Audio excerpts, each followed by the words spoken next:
बिस्मिल्लाहिर्रहमानिर्रहीम। सब देखने सुनने वालों को परफेक्ट न्यूज़ चैनल की जानिब से तौसीफ भट्टी का सलाम अर्ज़ हो। नाजरीन, आज जुम्मतुल मुबारक का दिन है और एक बड़ा जो फैसला है, अदालती फैसला वो सामने आ चुका है, आप तक भी पहुंच चुका होगा। बानी पीटीआई को एक दफ़ा फिर 190 मिलियन पाउंड केस के अंदर जो है वो सज़ा सुना दी गई है 14 साल की। बुशरा बीबी को 7 साल की कैद सुनाई गई है और साथ उनको गिरफ्तार कर लिया गया है। तो ये फैसला, इसके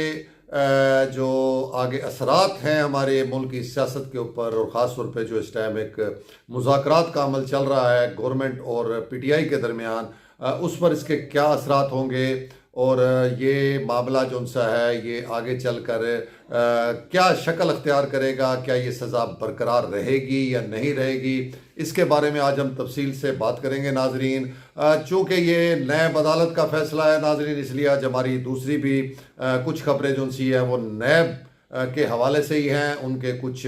नए जो इक़दामात हैं, नैब कुछ मुतहर्रिक हुई है कुछ सरकारी मामलात के हवाले से, उसके हवाले से भी आपको हम तफसील से आगाह करेंगे। और आखिर में नाज़रीन, हमारे बहावलपुर के अंदर कुछ बड़ी सड़कों की रिपेयरिंग का एक जो है वो काम शुरू किया जा रहा है सरकारी तौर के ऊपर, उसकी अनाउंसमेंट हुई है और उसके ऊपर बहुत ही शहरियों की तरफ से एहतजाज किया जा रहा है। वो क्या मामला है उसके बारे में भी आपको हम तफसील से बताएंगे। तो सबसे पहले नाजरीन, 190 मिलियन पाउंड अल कादिर ट्रस्ट का जो केस था, जो तकरीबन 3 दफ़ा पहले उसका फैसला सुनाया जाना था और वो कैंसिल हुआ, और उसके बाद आज जो सा है वो केस का फैसला सुना दिया गया अदालतों की जानिब से। जब ये फैसले महफूज होते हैं नाजरीन, और उसके बाद जब बार बार उसको डिले किया जाता है फैसलों को, तो एक जो सी है वो सोच जो सा है, गुमान जो सा है वो इस पूरी कौम को अब ये मालूम हो गया है कि ऐसे मामला जब होते हैं तो फिर गुमान यही होता है कि कुछ ना कुछ गड़बड़ है। तो ये फैसला भी नाजरीन इस तरह अनाउंस किया गया कि इसे 3 दफ़ा कैंसिल किया गया, और इसके बारे में जो एक ताकतवर हलकों की जानिब से जो एक तर्जुमान टाइप के जो किरदार हैं, उन्होंने पहले ही इस केस के बारे में बड़ा हतमी तौर पे कह दिया था कि किसी सूरत में इसमें बानी पीटीआई और बुशरा बीबी जो है वो नहीं बच सकेंगे, सज़ा जो सी है वो लाजमी होगी। इसी वजह से आज सुबह से ही बहुत इंतज़ार किया जा रहा था इस फैसले का, बड़ी ही बेचैनी के साथ इंतज़ार किया जा रहा था। और अब तो नाज़रीन, अदालत का जब फैसले इस तरह के जब आने होते हैं तो फिर ऐसे ही इंतज़ार किया जाता है जैसे कोई नई फिल्म रिलीज़ होनी हो, उसके लिए जिस तरह एक जिसे कहें कि इंतज़ार किया जाता है, या उसके लिए जो एक बेचैनी होती है, उसी तरह की एक बेचैनी जो सी है वो अब अदालती फैसलों के हवाले से भी अब होना शुरू हो जाती है। और ख़ास तौर पर ऐसे जो से अदालती फैसले हैं नाजरीन, जो एक तो पहले ही जिसके बारे में बहुत से जो से वो फैसलों की जो डायरेक्शंस हैं वो पहले ही सामने आने लग जाती हैं, और दूसरा उसको बार बार महफूज करने के बाद जो है वो डिले किया जाता है। तो बिलाखिर नाजरीन, ये फैसला भी सामने आ चुका है। इसमें इमरान खान साहब बानी पीटीआई को 14 साल की कैद जो सी है वो सुना दी गई है, बुशरा बीबी को 7 साल की कैद सुनाई गई है, और साथ ही उनको कहते हैं कि अरेस्ट भी कर लिया गया है। जबकि एहतसाब अदालत ने जो अल कादिर यूनिवर्सिटी है उसको सरकारी तहवील में लेने के भी अहकामात जारी कर दिए हैं। जी नाजरीन, ये अब फैसला जिसका इंतज़ार था वो शाकार आ गया, ये फैसला हो गया, और इसको पीटीआई के जितने भी लीडरान हैं, जितने बैरिस्टर गौहर साहब हैं या दीगर जितने भी सलमान अकरम राजा साहब हैं, वो अपनी प्रेस कॉन्फ्रेंस कर चुके हैं, और वो इसको एक और तारीख में अदालती मुतनाज़ा जो फैसला है वो करार दे रहे हैं। तो ये अब सूरत हाल नाजरीन, अदालती मामलात तो लाज़मी बात है वो अदालत के ही हैं, उसके ऊपर ज़्यादा बात नहीं हो सकती। ये अब मामला उन्होंने भी अनाउंस कर दिया, पीटीआई ने भी, कि हम इसके ऊपर हाई कोर्ट में जाएंगे। अब ये ओपन हाई कोर्ट के अंदर जो है इसका ट्रायल होगा, और उसके बाद अगर हाई कोर्ट में भी ये मामला जो है ये हल नहीं होता, पीटीआई के हक में फैसला नहीं आता, तो फिर लाजिम बात है ये सुप्रीम कोर्ट तक भी जाएगा। तो ये बहरहाल एक अदालती जो जंग है, ये बानी पीटीआई साल साल से लड़ रहे हैं, उनके खिलाफ बहुत से केसेस हैं, आए रोज़ कोई ना कोई केसेस जो उनसे हैं वो उनकी समाअत भी होती है,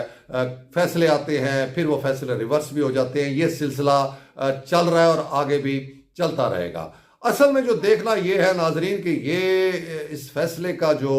असरात हैं या इसके जो भी हमारे सियासत के ऊपर और हमारी जो ये ख़ास तौर पर मुज़ाकराती अमल का जो सिलसिला कार है, इसके ऊपर इसके किस किस्म के असरात मुरतब होंगे, तो उसके हवाले से नाजरीन इसमें हम जो समझते हैं कि पहले ही बानी पीटीआई के जितने भी लीडरान हैं, बानी पीटीआई के जो वकला हैं, वो बड़ा ही वाज़े तौर के ऊपर ये बात कर चुके थे कि इस फैसले का जो भी नतीजा होगा वो फैसला हक में आए या खिलाफ आए, उस पर मुज़ाकरात का जो अमल है उसके ऊपर किसी किस्म का असर नहीं पड़ेगा। जबकि बानी पीटीआई के हवाले से भी नाजरीन ये खबरें सामने आ चुकी थी कि वो तो खुद तकाजा कर रहे थे इसका फौरी फैसला करें और मुझे सज़ा सुनाएं। अब इसका अगर हम इस एंगल से नाजरीन देखें कि ये फैसला इतने मतलब है डिले से भी दिया गया और इसमें एक मुज़ाकरात का अमल भी चल रहा था और ये भी एक गुमान किया जा रहा था कि शायद मामलात बैकडोर से काफ़ी हद तक जो उनसे हैं वो तय पा गए हैं, कोई डील है या ढील है या इंटरनेशनल प्रेशर है, जो कुछ भी है उसके हवाले से एक सोच ये भी थी, एक सोचने वालों का जाविया ये भी था कि इसमें बानी पीटीआई को रिलीफ दे दिया जाएगा। कुछ लोग ये भी कह रहे थे कि एक तयशुदा तरीके के तहत जो है बानी पीटीआई का जो एक डिमांड थी कि आइंदा किसी केस के अंदर जो है वो बुशरा बीबी को इन्वॉल्व ना किया जाए और उनको सज़ा ना दी जाए, तो उस हद तक उनकी इस बात को माना जाएगा और इसमें बुशरा बीबी को जो है वो निकाल कर तो सिर्फ बानी पीटीआई को जो है वो सज़ा दी जाएगी। तो लेकिन बहरहाल ये सारी बातें जो सी हैं वो अब जिसे कहें पीछे रह गई। फैसला आ गया। फैसल वाडा साहब का जो क्लेम था वो दुरुस्त साबित हुआ पहले क्लेम्स की तरह, क्योंकि वो आप सब जानते हैं कि उनके पास वो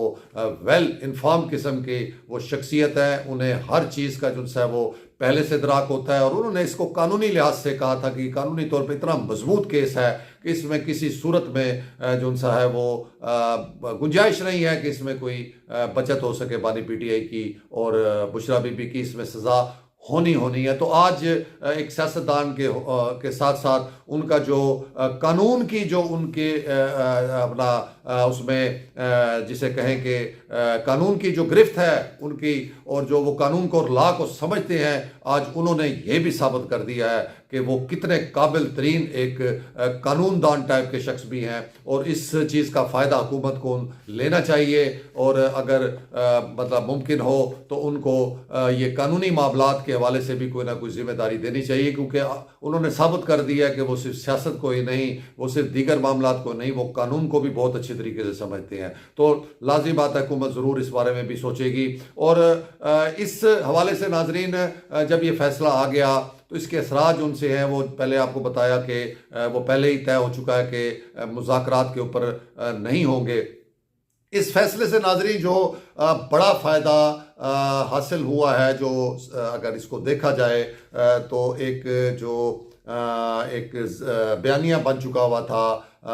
बानी पीटीआई के हवाले से भी, तहरीक इंसाफ के हवाले से भी, और उसी तरीके से जो उनसे उसके मामला जो उनसे हैं वो इस्टेब्लिशमेंट तक जा रहे थे कि ये मामला तय पा चुके हैं। इस सारे मामले के पीछे अमेरिका है, ट्रंप के जो उनसे हैं वो हलफ बर्दारी से पहले ये चीज़ें जो उनसी हैं ये तय पा जाएंगी, कोई ना कोई अमली तौर पर ये आपको नज़र आना शुरू होंगी। तो वो एक बयानिया था, हमने पिछले व्लॉग में भी बड़ा वाज़े कहा था कि ये बयानिया किसी सूरत में पीटीआई के जो उनसे है वो हक में नहीं जाता। एक जिद्दोजहद जो है बानी पीटीआई की उसके ऊपर पानी फेरने वाली बात है। तो अब कम से कम इस फैसले से नाजरीन एक तरफ बानी पीटीआई या तहरीक इंसाफ के ऊपर जो एक लेबल अमेरिका के प्रेशर का जो एक आ रहा था कि ये शायद बैरूनी ताकतों के ज़रिए रिलीफ ले रहे हैं, तो वो भी काफ़ी हद तक जो है वो जिसे कहें कि ज़ायल हो गया। और इसी तरह जो हुकूमत और इस्टेब्लिशमेंट के हवाले से था कि वो किसी प्रेशर में आके बानी पीटीआई को या इसको तहरीक इंसाफ को रिलीफ दे रहे हैं, तो वो भी एक जो तासुर है वो भी वक्ती तौर के ऊपर जो है वो ज़ायल हो चुका हुआ है। तो इस तरीके से ये फ़ायदा इस किस्म के जो फैसला है, ये जो फैसला है, इसका जो तरीक़ेकार है, जो जिस तरीके से इसको अनाउंस किया गया, वो तो खैर किसी सूरत में भी जिसे आप कहें कि वो मुनासिब नहीं था। जो एक हमारी अदालतें हैं, बड़ी मोहतरम अदालतें हैं, उनके जजेस हैं बड़े ही मोहतरम जजेस हैं, उनके फैसले जो उनसे हैं वो बड़े मजबूत होने चाहिए और बिल्कुल जिसे कहें कि बग़ैर किसी लचक के होने चाहिए। और इस तरह का डिले जो है वो फैसलों को जिसे कहें कि वो मशकूक बनाता है, मुतरासे बनाता है। ये तरीक़ेकार किसी तौर के ऊपर जो है ये ठीक नहीं है। पहले भी माजी में भी जब इस तरीके से फैसले सुनाए गए तो वो फैसले मुतनाज़े ही रहे और मुतराज़े ही करार दिए गए। तो अदालतों को, जजों को भी सोचना चाहिए कि अगर आपने कोई चीज़, अपने कोई फैसला किसी नतीजे में पहुंच गए हैं तो उसी वक्त उसको अनाउंस कर देना चाहिए। तो ये था नाजरीन अभी तक की सूरत हाल। इसमें फ़िलहाल मामला जो उनसे हैं वो इसी तरह चलेंगे। मामलात हाई कोर्ट में जाएगा, हाई कोर्ट से अगर रिलीफ मिल गया तो फिर जो है बाकी जो सियासी सूरत हाल है वो बेहतर होनी शुरू होगी। ये अब जिसे कहें जो बैकडोर मामलात हैं PTI के, जिसमें बड़ा वाज़े बताया गया है कि आर्मी चीफ साहब से भी मुलाकात हो चुकी है उनकी। अब ये कोई ढकी छुपी बातें रह नहीं गई, बड़ी ओपन हो चुकी हुई हैं। तो इसमें बहरहाल जिसे हम समझते भी हैं और पूरी कौम ही समझती है कि जब भी इस तरह के जब माहौल बनता है, इस तरह के जब मामलात बनते हैं तो इसका मतलब यही होता है कि कुछ ना कुछ बेहतर होने जा रहा है। अब चीज़ें टेबल के ऊपर डिस्कस हो रही हैं, टेबल पे बैठ चुके हुए हैं, मुज़ाकराती अमल हो रहा है और जो एक कशीदगी और एक तनाव का जो सूरत हाल थी एक अदारे के साथ, वो भी कम होती हुई नज़र आ रही है। तो चीज़ें बेहतरी की तरफ जा रही हैं। नाज़रीन, हम उम्मीद करते हैं कि ये मामला जो है ये आगे चल के मज़ीद इसमें जो है वो बेहतरी आएगी और मुल्क और कौम के लिए ये बेहतरी के फैसले जो है वो सामने आएंगे। इसके बाद नाज़रीन हम चलते हैं एक और जो मामला है नाज़रीन, नैब मुल्तान ने जो है नाज़रीन एक नोटिस लिया है पूरे पंजाब के अंदर जो सरकारी अराजी के मामलात हैं, उनकी अलाटमेंट्स, जेली अलाटमेंट्स के मामलात हैं, कब्ज़ों के मामलात हैं, उनके ऊपर नाज़रीन नेशनल अकाउंटेबिलिटी ब्यूरो मुल्तान ने नोटिस लिया है। उन्होंने एक तहरीरी मरासला जो है वो तमाम आला अथॉरिटीज़ को जारी किया है। साथ ही चीफ सेक्रेटरी पंजाब को ये लिखा गया है, मरासला लिखा गया है, जिसमें उन्होंने बड़ा वाज़े बताया है कि एक तो उन्होंने अपना नैब का फंक्शन बताया है कि नैब जो है उसका काम है कि ये सरकारी जो महकमे हैं इनसे करप्शन का खात्मा करना है। उसमें बताया गया कि सेक्शन 33C जो सी है नेशनल अकाउंटेबिलिटी जो ऑर्डिनेंस है या जो ये कानून है उसका 33C सेक्शन जो है वो नैब को बाख्तियार करती है, पूरी पावर देती है कि वो किसी भी महकमे को डायरेक्ट कर सकती है, इंस्ट्रक्शन दे सकती है, एडवाइस दे सकती है या असिस्ट कर सकती है करप्शन के खात्मे के लिए। तो इसी हवाले से उन्होंने एक डायरेक्शन जारी किया नाजरीन। उसमें उन्होंने मुल्तान, भावलपुर और DG खान में जितनी सरकारी अराजी इस टाइम मौजूद है उसकी मुकम्मल तफसीलात मांगी हैं। और साथ ही नाजरीन उन्होंने जंगलात, जो एक आपको पता है बहुत बड़ा इशू जंगलात का भी होता है, इसके भी अराजी के बहुत से मामला जो उनसे हैं वो चल रहे होते हैं। जंगलात का पूरे जनूबी पंजाब में जितने भी जंगलात है उसकी अराजी, लैंड डिवीजन्स और कच्चे के जो इलाके जो उनसे हैं उनकी पूरी मुकम्मल तफसीलात, उनमें कब्ज़ों की तफसीलात, उनमें इंक्रोचमेंट्स की तफसीलात ये मांगी है नाज़रीन। और साथ ही उन्होंने चोलिस्तान डेवलपमेंट अथॉरिटी से जो है वो चोलिस्तान की तमाम अराजी और जेली अलाटमेंट्स, कब्ज़ों, इंक्रोचमेंट्स, उनकी भी मुकम्मल तफसीलात जो उनसी है वो मांगी हैं, जिस पर चीफ सेक्रेटरी पंजाब ने तीनों डिवीजन्स के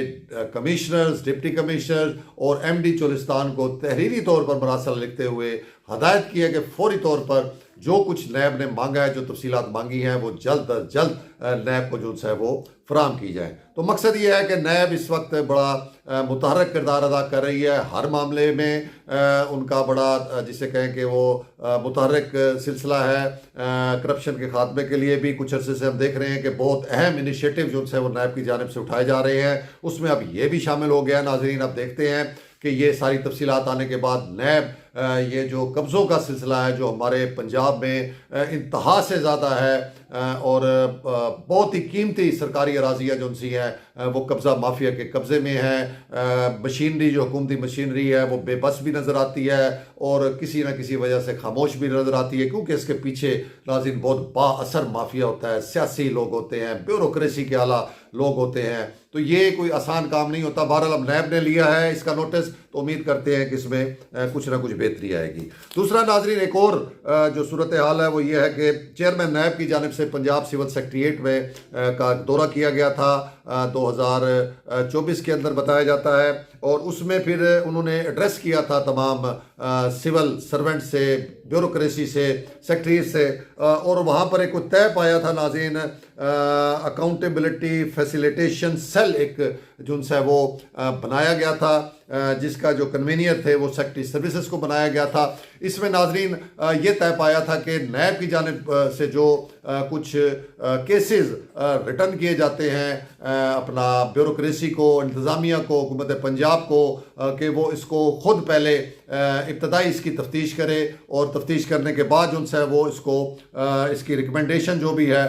वो जो है नैब को वापस भेजे, फिर नैब उसके ऊपर जो है वो कार्रवाई करेगी। तो उस पर अब हुकूमत पंजाब ने तमाम सेक्रेटरीज को, तमाम डिप्टी कमिश्नर्स को ये मरासला जारी कर दिया है और हदायत की है कि जितने भी ये केसेस नैब की जानिब से आते हैं उनकी इब्तदाई तफ्तीश के लिए जो है वो CMIT जो वज़ीर आला पंजाब की इंस्पेक्शन टीम है उनको ये टास्क दिया गया कि वो उसकी इब्तदाई इंक्वायरियाँ करें, और उसके बाद जो है वो उसकी इब्तदाई इंक्वायरी के बाद तमाम केसेस जो है वापस नैब को भेजे जाएंगे। तो वो कहा गया है तमाम जो है इंतज़ामिया को, डिवीजनल डिस्ट्रिक्ट इंतज़ामिया को, तमाम अफसरान को कि वो CMIT चीफ मिनिस्टर जो इंस्पेक्शन टीम है उसके साथ मुकम्मल ताउन करें, उन्हें मुकम्मल दस्तरस दें तमाम रिकॉर्ड और तमाम मामला में, ताकि जितने भी बड़े अफसरान या सिविल सर्वेंट्स के खिलाफ जो इंक्वायरियाँ हैं जो नैब से भेजी जाती हैं उनकी इब्तदाई जो है रिपोर्ट मुरतब करके दोबारा नैब को जो है वो भिजवाई जा सके। तो ये भी एक नैब का नाज़रीन एक बड़ा इनिशिएटिव एक विद इन सरकारी महकमा जात जो है वो ये एक उन्होंने काम शुरू कर दिया है, जिससे लाजमी बात है कि बहुत से जो करप्शन के मामलात हैं वो सामने आएंगे, सज़ा जज़ा का अमल जो है वो तेज़ होगा। तो ये भी एक ऐसा इक़दाम है नैब का। आखिर में नाजरीन हम आपको बताते हैं कि बहावलपुर में हम पहले भी अपने कुछ वीडियोस में, व्लॉग्स में यहाँ पर जो महकमा बिल्डिंग और ख़ास तौर पर महकमा हाईवे की जो यहाँ पर हालात हैं, जो उनकी कारकर्दगी है, जो करप्शन के मामलात हैं वो आपको बता चुके हैं, और उनकी कारकर्दगी के हवाले से खुद यहाँ की जो इंतज़ामिया जो अफसरान थे, साहब कमिश्नर साहब थे, उन्होंने लेटर्स भी लिखे, वो बड़े नाला थे इन महकमों की कारकर्दगी के हवाले से। तो अब नाज़रीन हुआ यह है कि जब बहावलपुर शहर गुज़िश्ता साल 1.5 साल से एक लावारिस शहर की तरह जो है वो इसकी पोजीशन थी, ख़ास तौर पे जब इससे ये नई हुकूमत आई, इनकी जानिब से भी कोई इन अदारों को, बिल्डिंग्स को या हाईवेज़ को जो है इनकी स्कीमें जो सी हैं वो रोक ली गई, इनको फंडिंग नहीं दी गई, और इसी वजह से नाजरीन ये बहावलपुर के शहर की जो तमाम शाहरात हैं, खा वो मेन शाहरात हों और खा वो ख़ास तौर पे जो टाउन्स हैं, जो इलाके हैं, रिहायशी इलाके हैं, उनकी जो सड़कें हैं वो बहुत ज़्यादा जिसे कहे वो टूट फूट का शिकार थी। उसके ऊपर हमने भी बड़ी आवाज़ उठाई, और यहाँ पर जो तैनात है SDO हाईवे जो एक नाहलियत के उसमें ज़ुमरे में आते हैं, इंतहाई जूनियर तरीन वो अफसर हैं जो जिनका जो सनाटी में 250 से भी नीचे नंबर है, उनको यहाँ पर SDO लगाया हुआ है। तो ऐसे जब अफसरान होंगे, एक्सीएन साहब हैं वो साल से बैठे हैं, SC भी बने हुए हैं, एक्सीएन भी वो साथ हैं, एंजॉय कर रहे हैं। तो जब ऐसे अफसरान होंगे तो फिर नाजरीन सड़कों की यही हालत होती है। और अब उन्होंने एक दफ़ा फिर अपनी जो नाहलियत है वो जाहिर की है। एक ऐसा काम जो है नाजरीन वो किया जा रहा है कि कुछ 8 मेन शाहरात हैं बहावलपुर की, जिनके हवाले से कहा जा रहा है कि इनकी स्पेशल रिपेयरिंग जो सी है उसका फैसला किया गया है। अब इसमें बड़ी दिलचस्प सूरत हाल ये है नाजरीन के जितनी भी शाहरात जो सी है इन्होंने मेंशन की है वो 90-95% ठीक शारात हैं, उन रोड्स के अंदर कोई इतना ज़्यादा प्रॉब्लम नहीं है, उसमें कोई इतना बड़ा मसला नहीं है। ऐसी शरात को जो है उनकी मरम्मत करने का मकसद ये है कि आप बेसिकली मुतलका ठेकेदार को ये फैसिलिटी दे रहे हैं कि वो इस नाम के ऊपर लाखों करोड़ों रुपए जो है वो अपने बिल बनाएगा और शो करेगा। तो इसमें अवामी रद्दमल बहुत आ रहा है नाजरीन इस फैसले पर, और अवाम बता रही है कि आपका मुल्तान रोड सारा टूटा हुआ है, आपका माल्टन बी, माल्टन सी, सेटलेटोन, जितने भी रिहायशी इलाके हैं उनकी सड़कें टूट फूट का शिकार हैं, बड़े बड़े गड्ढे पड़ चुके हैं, हादसात होते हैं, दीगर और बड़ी मेन शारात हैं जो टूट फूट का शिकार हैं। और अवाम की जानिब से मुतालबा किया जा रहा है कमिश्नर से भी और डिप्टी कमिश्नर से भी कि ये जो शारात अनाउंस की जा रही हैं जिनकी रिपेयरिंग, काइंडली उनको एक दफ़ा आप खुद विजिट करें और उसमें देखें कि 5 से 10% से ज़्यादा उसमें कोई इश्यूज़ नहीं हैं, और जिनमें बड़े बड़े इश्यूज़ हैं जो टूट फूट का शिकार है वो शारात जो सी है उनको फिर नज़रअंदाज किया गया है। तो ये एक अवामी मुतालबा है नाजरीन, हमें भी बहुत से